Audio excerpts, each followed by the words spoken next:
మొత్తానికి తెలంగాణ జనానికి కోపం వస్తే ఎట్లుంటదో కాంగ్రెస్ ప్రభుత్వానికి మరోసారి అర్థమైంది.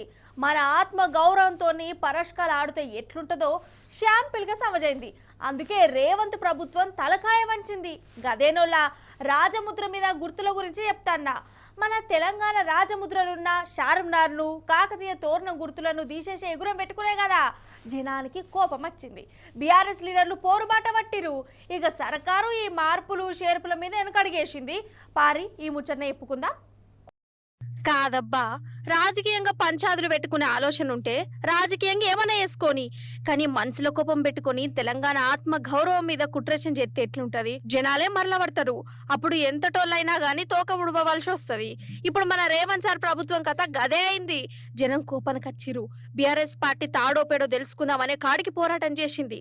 ఇక ప్రభుత్వం పెద్దలు ఎందుకు వచ్చిన పీకులాట అనుకున్నారో ఏందో రాజముద్రలో గుర్తులను తీసేసి కొత్త రాజముద్ర పెట్టే పనిని ఇప్పటికైతే పక్కకు పెట్టిరు, వాయిదా వేసిరట.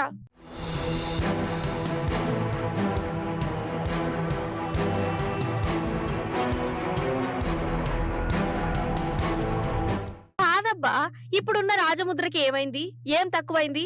మన చార్మినార్ అంటే హైదరాబాద్ కు గుండెకాయ, కాకతీయ తోరణం అంటే తెలంగాణకు బండ గుర్తు.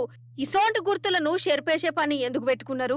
సరే, కొత్త రాజముద్ర పెడదాం అనుకున్నారు, పెట్టుకొని. మరి వీటిని తీసేసుడు ఎందుకు? ఏమనంటే రాచరికం గీచరికం అని అంటారు. అరే, చార్మినార్ను ఎందుకు గట్టిరోళ్ళు? అసలు వెనకట హైదరాబాద్ రాష్ట్రంలో జనం బీమార్లు వచ్చి దండలాడుతుంటే జనం మంచిగుండాలి, చల్లగుండాలనే ఆలోచనతోనే చార్మినార్ను కట్టిరు.